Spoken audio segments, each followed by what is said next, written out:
जय हिंद दोस्तों। तो स्वागत है आज की इस क्लास में। तो आज हम पढ़ने वाले हैं हिस्ट्री, इतिहास। आज हम हिस्ट्री का स्टार्ट करने वाले हैं। आज मेरा फर्स्ट क्लास होगा हिस्ट्री का। तो चलिए हम आज हिस्ट्री के बारे में जानेंगे। हिस्ट्री में क्या क्या हम पढ़ने वाले हैं, क्या क्या मतलब इतिहास से हमको मिलता है, क्या क्या हमको सीखने को मिलता है, इसमें क्या क्या क्वेश्चन बन सकता है, इस सब के बारे में हम पढ़ेंगे। तो चलिए आज की इस क्लास को स्टार्ट करते हैं। तो आप लोग हमारे साथ बने रहिए और चलिए आगे तक चलते हैं। हिस्ट्री हम लोग पूरा पढ़ेंगे टॉपिक वाइज। तो चलिए स्टार्ट करते हैं। आज हिस्ट्री का पहला दिन है। तो पहले हिस्ट्री के बारे में हम जानते हैं। हिस्ट्री का इतिहास मतलब हिस्ट्री होता क्या है और इसका लेखक इसका जनक कौन है, इसको कितने भागों में बांटा गया, आज हम ये पढ़ेंगे और उस सब पूरे भाग को हम लोग एक्सप्लेन करेंगे। तो आज हम पढ़ेंगे हिस्ट्री। हिस्ट्री हिस्ट्री को हम क्या कहते हैं, अतीत का अध्ययन करते हैं। मतलब जो चीज़ बीत गया है उसे हम हिस्ट्री कहते हैं। हिस्ट्री बीता हुआ जो होता है उसे हिस्ट्री कहते हैं। अतीत का और अतीत का अध्ययन ही इतिहास कहलाता है। इसका जनक कौन है, इसका जनक हेरोडेटस को हम कहते हैं। हिस्ट्री का जनक हेरोडेटस को कहते हैं। और इतिहास को 3 भागों में बांटते हैं। कितने भागों में? 3 भागों में बांटते हैं। तो चलिए इतिहास को 3 भागों में कौन कौन भाग है। एक प्राग ऐतिहासिक काल है, एक आद्य ऐतिहासिक काल है, ऐतिहासिक काल है। तो हम लोग आज प्राग ऐतिहासिक काल पढ़ेंगे और आद्य ऐतिहासिक काल पढ़ेंगे। तो इसमें प्राग ऐतिहासिक काल वो होता है जिसमें मानव न लिखना जानता है, न पढ़ना जानता है, कुछ नहीं जानता है। और इसमें मानव कुछ जानवे नहीं करता है। और इसको हम 4 भागों में बांटते हैं। इसमें मानव सिर्फ शिकार करता है। और चलिए और आगे जानेंगे इसके बारे में। और इसमें 4 भागों में बांटता है प्रागैतिहासिक काल को। पुरापाषाण काल, मध्यपाषाण काल और नवपाषाण काल और ताम्रपाषाण काल। इस 4 भागों को हम पढ़ेंगे। और आद्य ऐतिहासिक काल में सिंधु सभ्यता, कांस्य, हड़प्पा, इस आद्य ऐतिहासिक काल में पढ़ेंगे। और ऐतिहासिक काल में प्राचीन काल, मध्यकाल और आधुनिक काल, नेहरू काल, अविश्व, इस सब ऐतिहासिक काल में पढ़ेंगे। तो चलिए हम पहले प्राग ऐतिहासिक काल को पढ़ते हैं। प्राग ऐतिहासिक काल होता क्या है। तो सबसे पहले प्राग ऐतिहासिक काल के बारे में पढ़ते हैं। प्राग ऐतिहासिक काल। प्राग ऐतिहासिक काल क्या कहते हैं? इतिहास का वो समय जिसमें मानव लिखना पढ़ना नहीं जानता था। क्या कहता है? इतिहास का वो समय जो है जिसमें मानव न लिखना जानता था, न पढ़ना जानता था, कुछ नहीं जानता था। और इसकी जानकारी केवल पुरातात्विक साक्ष्य से मिलती है, जो कि जो पुराना चीज़ होता है ना उससे मिलता है इसका साक्ष्य प्रागैतिहासिक काल का। इसके अंतर्गत पाषाण काल को रखते हैं। इसके अंतर्गत हम लोग पाषाण काल को पढ़ते हैं, इसके अंतर्गत रखते हैं। चलिए पाषाण काल हम पढ़ते हैं। पाषाण काल। पाषाण काल वह समय जब मानव पत्थर के औजार एवं हथियार का उपयोग करता था। वो समय जो था जो मानव पाषाण काल में पत्थर और का औजार और हथियार का उपयोग करता था, उसे ही पाषाण काल कहते हैं। पाषाण काल के बारे में अगर पूछेगा, अब जिसमें पूछेगा पत्थर और औजार का हथियार कौन से काल में उपयोग करता था, तो अब लोग मानेंगे पाषाण काल में। पाषाण काल को भी हम लोग 4 भागों में बांटते हैं। तो कौन कौन भाग है, चल देखते हैं। पूरा पाषाण काल।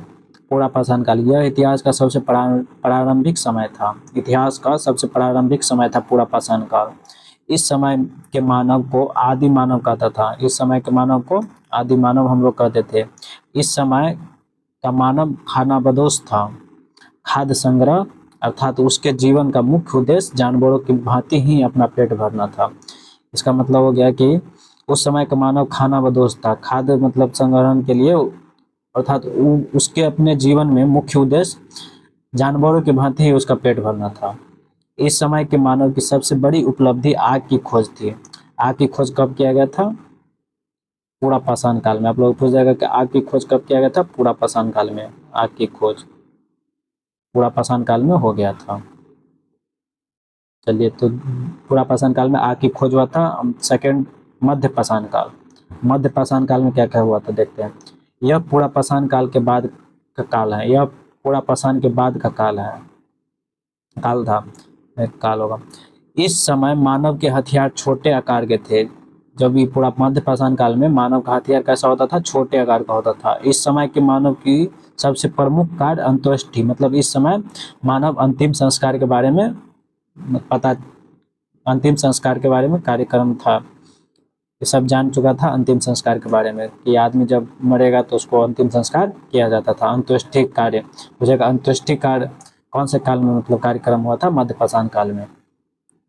इस समय का हथियार छोटे आकार के होते थे। मध्यपाषाण काल में हथियार छोटे आकार का मानव के पास होता था। तीसरा है नवपाषाण काल। नवपाषाण काल में क्या क्या है? इस काल में मानव अस्थायी आवास बना लिया था। अपने रहने के लिए इस काल में मानव अस्थायी निवास, जो कि मतलब टूटे फूटे घर हो, वो मतलब बना लिया था। और मानव कृषि तथा पशुपालन भी प्रारंभ कर दिया था। इस समय में मानव अपने भोजन के लिए कृषि पशुपालन भी प्रारंभ कर दिया था। कृषि से मतलब जाता था। मानव ने इस काल में पहिया तथा मनका घड़ा की खोज की थी। पूछेगा कि मनका और पहिया का खोज किस काल में हुआ था? नवपाषाण काल या उत्तर पाषाण काल में। इस समय मानव अस्थायी आवास भी बनाया था और मानव कृषि पशुपालन भी प्रारंभ कर दिया था। और मानव इस काल में पहिया मनका घड़ा की खोज कर लिया था। चलिए और क्या कहता है, नोट्स हम देखते हैं। नोट्स में मानव ने खेती 7000 ईसा पूर्व पहले मतलब कर चुका था, पाकिस्तान के सुलेमान और गिरधर पहाड़ी के बीच। कहाँ किया था?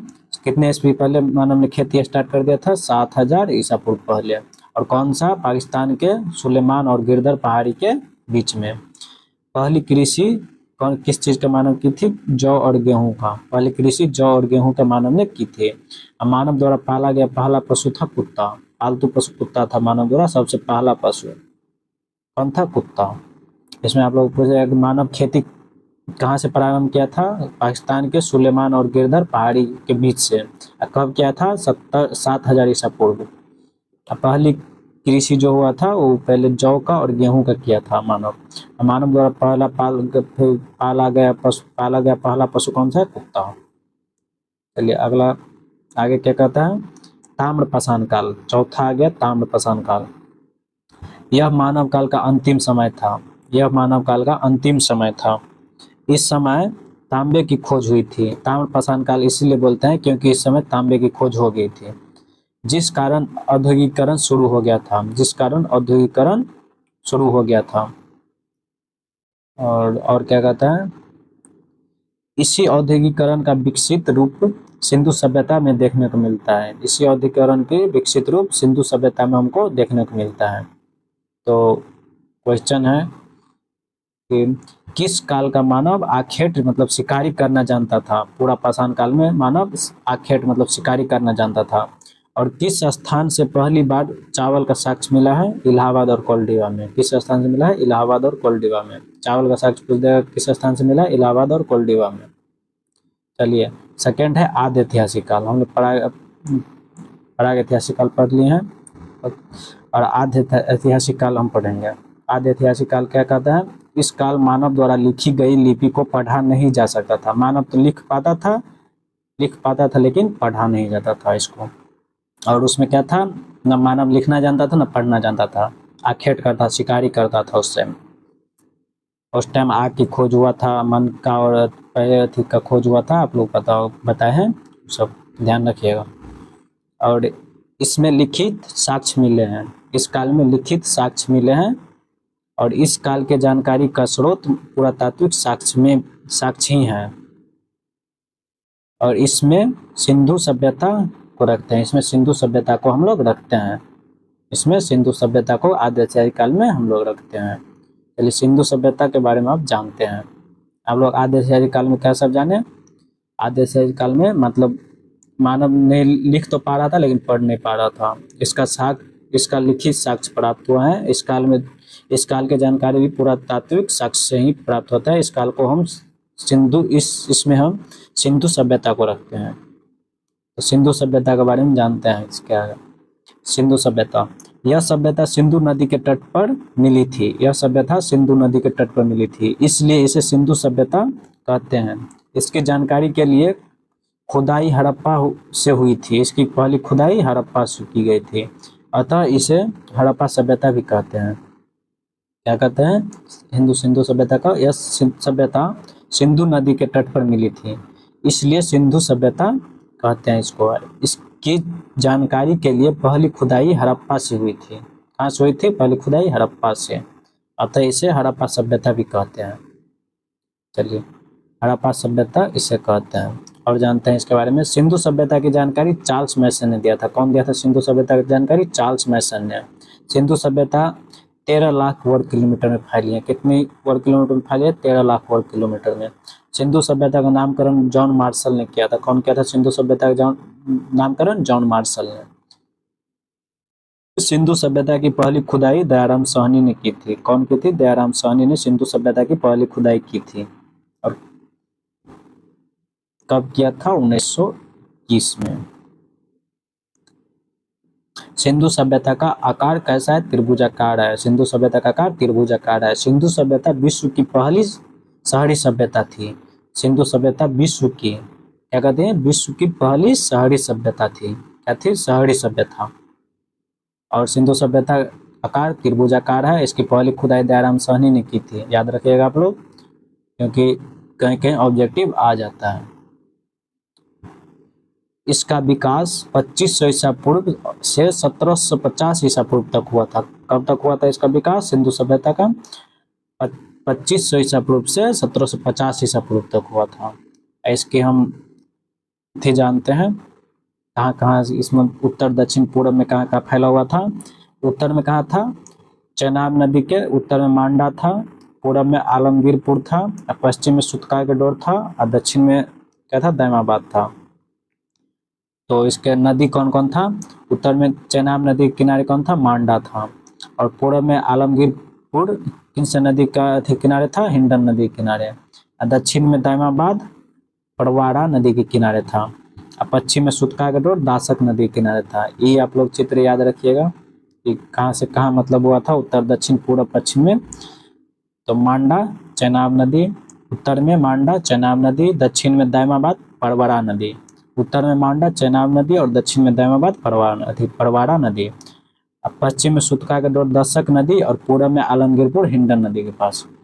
तो चलिए इसके बारे में जानते हैं। इसकी पश्चिमी सीमा पाकिस्तान के सुतका डोर में भी थी। कहाँ थी इसकी पश्चिमी सीमा? सिंधु सभ्यता की सुतका डोर में थी, जो दशक नदी के तट पर थी। कौन सी नदी के तट पर थी? दशक नदी के तट पर। वो याद रखिएगा, जो उत्तर दक्षिण पूर्व पश्चिम वाला बनाया था वहाँ पे, उसमें आप लोगों को पूरा लिखल है, ये लिखा वाला नोट्स में तरह मिला है।